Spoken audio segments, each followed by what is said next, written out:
Well, hello, my inky friends. It's Cindy Lynn with My Inky Fingers. Thank you so much for joining me today on my YouTube channel and blog. If you're new here, welcome. Today we are making DIY Distress Oxides. Now, quick disclaimer, this is a recipe I have concocted on my own, and I want to mention that if you're making this, I don't want you to expect the exact same results as a Tim Holtz Distress Oxide. The idea here is a DIY. Now, the results that you will get, I think you will be very, very pleased with. They act very, very much in the same way. But I created this as not only a money saver, but primarily because I'm a Stampin' Up! Demonstrator and I like to use my Stampin' Up! Colors because they all coordinate with one another. So with that being said, I have showed this on my Instagram stories and in a few of my videos, and this here is what I created with my DIY Distress Oxides. Everybody's dying to know the ingredients, so I'm going to give you the ingredients and I'm going to tell you how to make them in a Stampin' Up! Spritzer. If you choose to use a different type of spritzer, I would alter your recipe because I'm going to concoct mine in this spritzer. You will need some kind of spritzer and some kind of reinkers. These are water-based reinkers by Stampin' Up! You can use any water-based reinker that you'd like.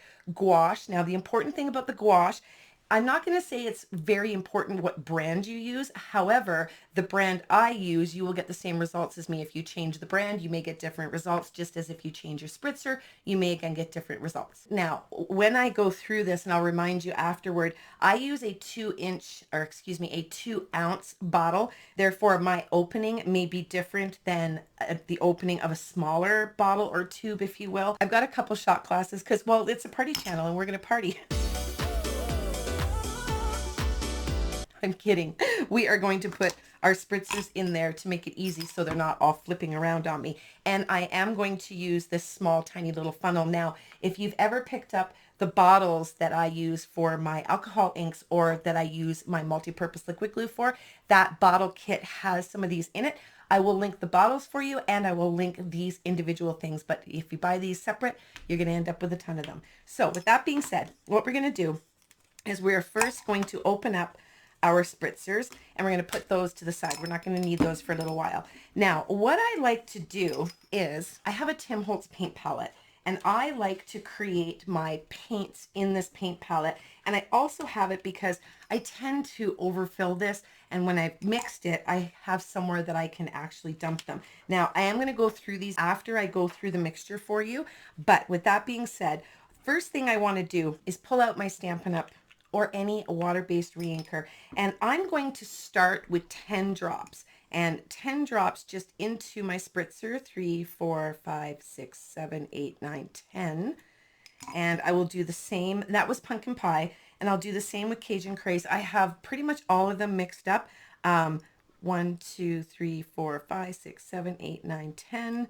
Now that that's in my spritzer, it's time for me to add my gouache. And the secret ingredient that you guys have all been dying to know is water. Okay, so what I'm going to do is I'm going to take my spritzer and I'm going to fill it up to about a third with water because I want that's a little less than a third, but that's okay. I want the gouache to have something to fall into. Now I will open my 2 ounce tube of gouache, and here's the trick. I'm going to hold this straight up so I can actually see what I'm doing. I think I'll change the view and I'll bring you guys onto the actual face cam and I'll show you.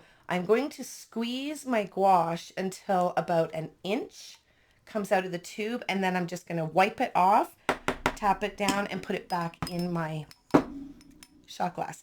I'll do the same here. Now, if you have some ink around the edge, I'm going to suggest wiping that off because when you wipe your gouache off the top of your spritzer, it tends to suck back, the gouache sucks back into the tube. And if you've got some ink and color around here, you're going to end up with contaminated gouache. If that happens, just squish it a little, wipe it off on a baby wipe, and then rinse and repeat, right? So I'm going to squish about an inch down here into the chamber, wipe it off, tap it down, and put it in my shot glass. Now, what I want to do next is I want to get out my little funnel again, And I'm going to pick this up. Now, if the funnel is sitting flush with your spritzer, the water doesn't want to flow. So I hold it in a way that I can hold the actual spritzer, or excuse me, the funnel up a little bit so that when I pour my water, I get a nice even flow. And I'm going to pour very softly or slowly because I only want it to go maybe a 1/4 inch from the top here, because I want to put my finger over it. Now, if you're worried about getting your fingers dyed and whatnot, throw on a pair of gloves. You know me, inky fingers, it doesn't bother me. But this is the other nice thing about using this small of a bottle, because I can hold it quite easily. Now, what I want to do is shake this quite vigorously, and I want to mix this up. Now, Cheryl Lee, many of you guys know who she is. Her husband has gone and found stainless steel little ball bearings. And I do plan to try those out. She told me that they haven't rusted. I had some non-stainless steel ones and they rusted because, as you know, in the Distress Oxides, there is a little ball in there. I haven't had a problem mixing mine up, but that's probably because I have such a small concoction here. So this one here, this is the crushed curry, and you'll notice that sometimes your colors may come out slightly different. Not very many of them though. As you can see here, I've got my color palette. My real red isn't quite as intense. Cherry Cobbler, I've got a different hue there. Mary Merlot, a different, it's pretty much the same. But if you're not satisfied with the intensity of your color, now is the time. I think I said that was crushed curry. It's actually pumpkin pie. So what I like to do next is I have these little page reinforcements. Now, these are those things you take this little donut sticker off this little sheet and you stick it on, you know, your lined paper in a binder. Remember, we used to do that all the time. But I happen to find ones that had the center in them, and these are all self-adhesive. So what I like to do is color the center with my pumpkin pie. And now when I put the two of them together, you can see that they're not very close. So what I'm going to do, because I know that this is a very dark, rich color, I'm going to go ahead and just add an extra 10 drops. Now, the amount of drops that you're going to want to put in there, I would start with 10 for all of them, and then look at the intensity, because you can see now this is starting to look more like pumpkin pie. Okay, so when I bring it up here, much more like pumpkin pie. And I may even put an extra 5 drops. So anywhere between 10, 1, 2, 3, 4, 5, 10 and 25 drops is going to be completely sufficient. You're just going to mix it up. And because you've got your color there, now I can see that I'm really, really, really close to that pumpkin pie. So I'm going to wipe my finger off here. Now it's all orange. And I'm going to take my little Tim Holtz palette, and I'm just going to pour the smallest, littlest amount, about like that, in there. Okay. Then I'm going to wipe this off. Now, the reason why I put my finger over here to mix it all is because we had a lot of gouache down in the chamber. And had you have put the spritzer mechanism in there, you run the risk of shaking bits of gouache up into your chamber, and then that may clog it. Okay. So I have had 0 issues with this clogging on me because these are sprays, right? And the nice thing about the Stampin' Up! Spritzers is you get a nice, I don't want to say violent, but you don't get a mist. You get a very nice spritz if you really hit it good. So I'm going to show you how that turns out. Now, I have pre-cut all of my little scratch white paper to a 3x3. I'm going to make sure I know where my spritzer is, because many times I have sprayed this and sprayed myself or something I didn't want to spray, but I'm going to pump it a couple times just to get it going.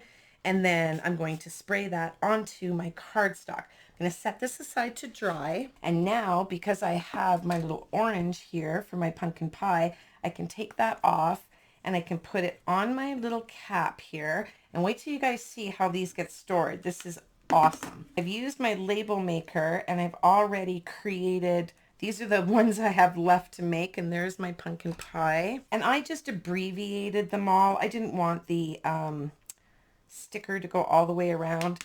So there, now I have my pumpkin pie. We'll do that one more time. I am going to wipe my funnel off because I don't want to contaminate my crushed curry with the pumpkin pie. lift up the funnel just a tad, pour it slowly. I think I put my gouache in there before I put the water, but that's okay. I'm talking and not paying attention to what I'm doing, so you can avoid that mistake. So I'm going to shake this up pretty good. Now, I forgot I wanted to color this onto a page reinforcement. So crushed curry tends to be a pretty intense color. And I'm going to show you what happens to these after you've had them sitting for a while, because I don't want you to be alarmed. So as you can see, I'm kind of in that yellow area, but I think I'm going to add another 10 drops because, again, crushed curry is an intense color. This was the before. And as you can see, the after, it's so much more intense. I'm not sure if that's coming through for you on the video, but it is much more intense. Now bringing out my palette again, I can see crushed curry here, and I will link these here for you. I did create this PDF for you guys. Okay, we'll put our chamber back in here. Now, you may be asking what happens when they dry, and I'm going to tell you in just a second. Now, I will pick up my little thing here for the crushed curry, and I have my label already created, so I will put the curry on there, and now I've got that one. Now, I want to let you guys know, I was thinking about storage for these. And if you are familiar with the Stampin' storage, these normally sit like this on your workstation, okay? So what I've done is this bottom one here is actually for an ink pad and a marker. But I wanted you to see that if you have some of these, 5 of these fit across quite nicely. So 2 of those would give you an entire color family. These are my in colors. I just took them out of my actual Stampin' storage. Now, this here, top one up here, is actually the Stampin' Blends storage, the marker storage, and I can easily get 6 across here. Now, I can get a 6th one in here, but it pokes out a little. See how that pokes out a bit there? So I prefer this style with an empty slot. So I have all the Stampin' Right markers storage on my workstation, and I have 5 of each color family. I'm not using the ink ones, and I'll put a picture up here so that you can see them. Now, I have that extra slot, but as you can see in the picture, my marker sticks out, so it's not so predominant that there's an empty spot in those little slots, so that doesn't bother me at all. Now, let's give our crushed curry a little spritz here.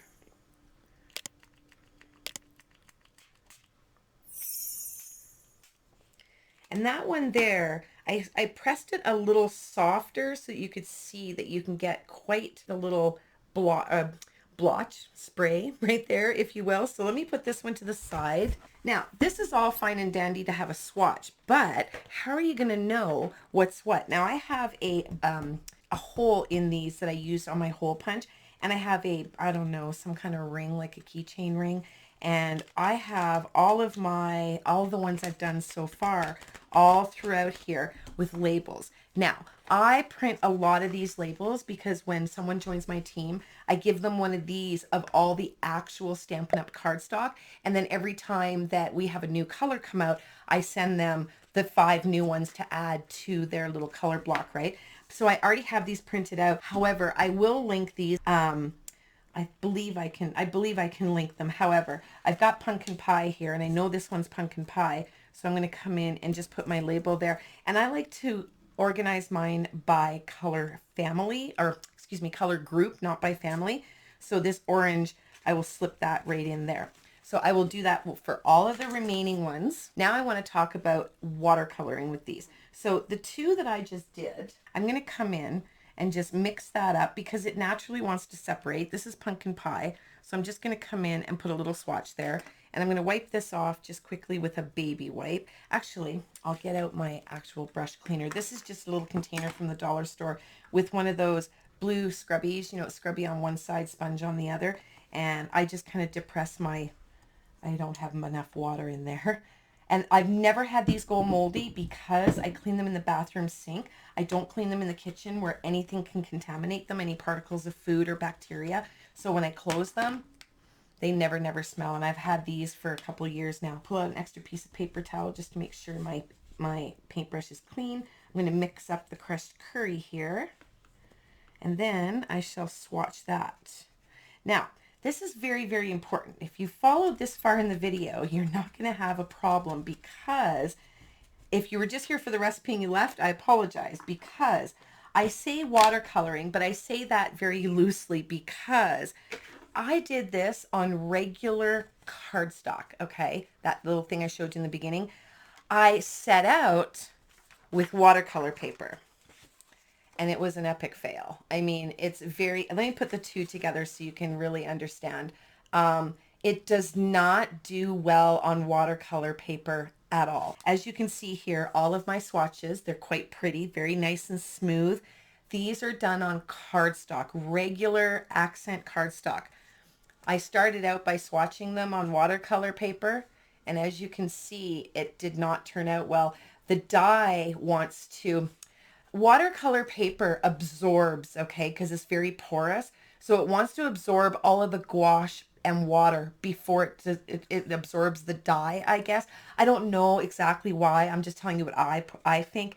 And the dyes, all of the dyes, all the colors are made up of other colors. So red, as you can see, has blue in it. So the blue wanted to separate from the red as it was sinking into the paper. We don't want that to happen, because that's a hot mess. I mean, look at the soft suede. So let me compare these for you guys.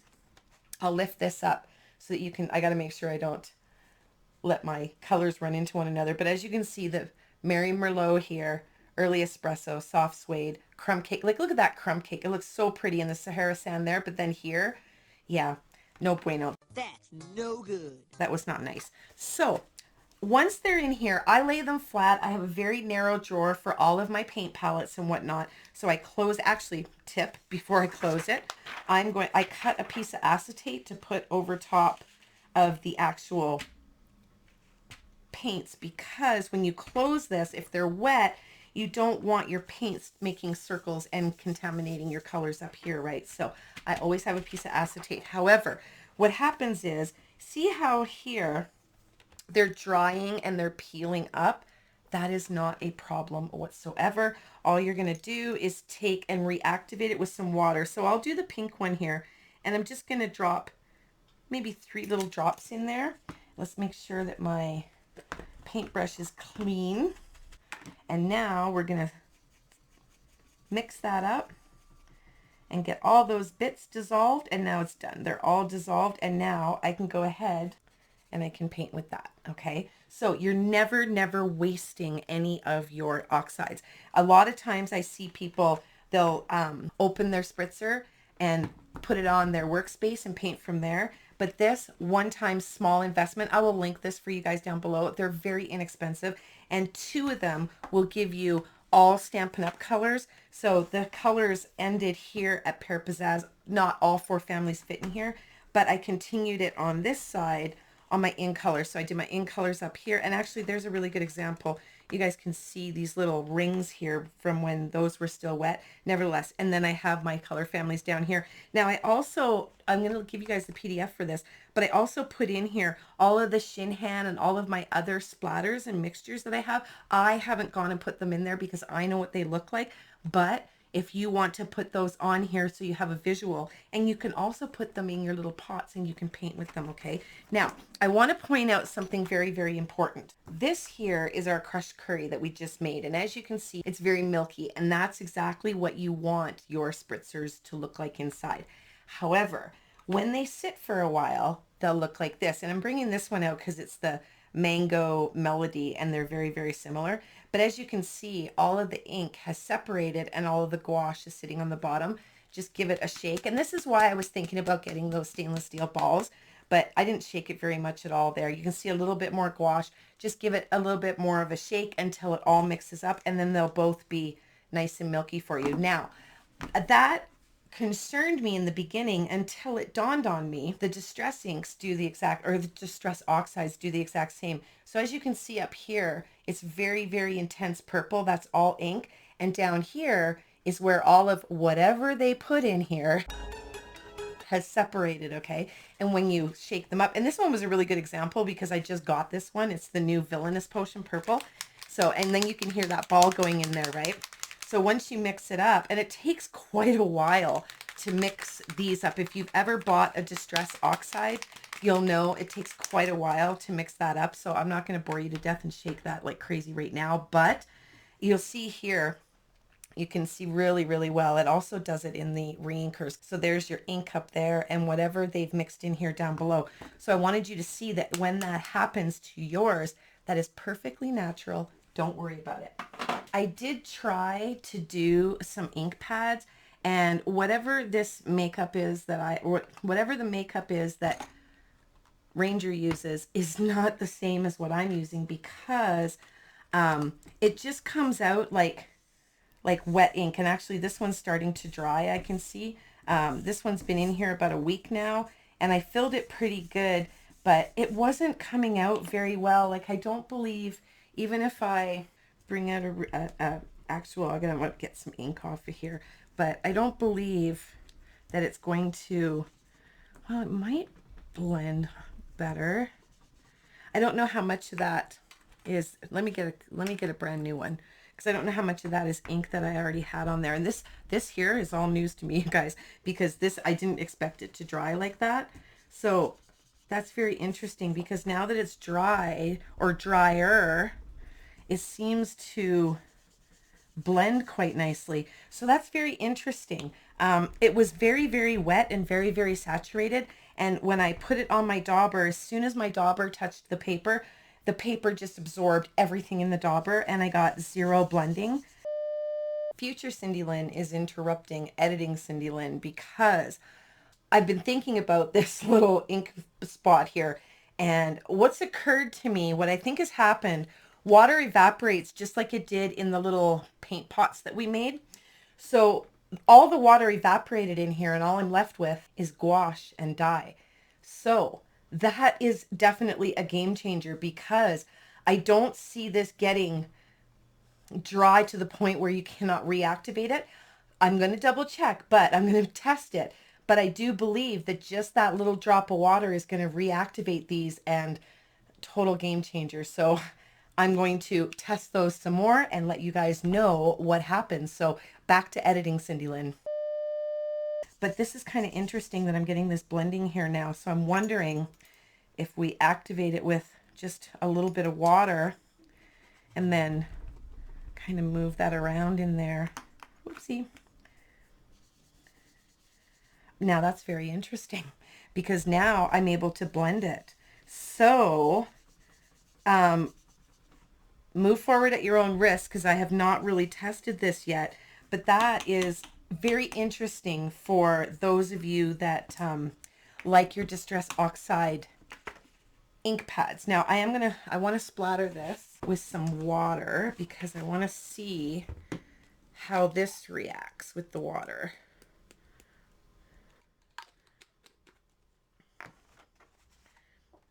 It absolutely reacts with the water. That is amazing. That is a game changer, honestly, because I had no idea that that was going to do that. I just left it sitting there, and I actually anticipated it to still be really, really wet like it was when I was doing my testing. And now it's dried to the point where I can just add some water to reactivate it, and I'm getting something totally different, which is amazing, because as you guys know, the Distress Oxides are not sold in these small cubes, right?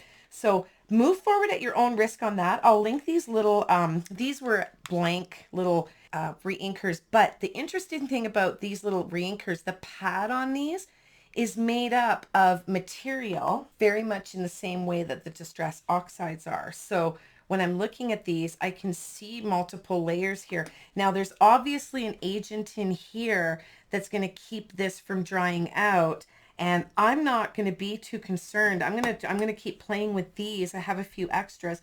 I'm going to just see me ordering a ton of those now, but I'm going to keep playing with this, because if all I have to do is just come in and add 1 drop of water, I mean, move it around, and then come in and do my blending, that is a total game changer. Now I'm using a sponge dauber, and the blending looks really, really blotchy. That's user, not ink, but that's a game changer. So there you have it, your Inky Fingers Distress Oxide DIY with Stampin' Up! Reinkers. Use any reinkers you want. Go to town. Be sure to tag me on the cards that you make because I would love to see them. And stay tuned because I will be playing more with these ink pads and see if we can master that. But until then, take care and happy stamping.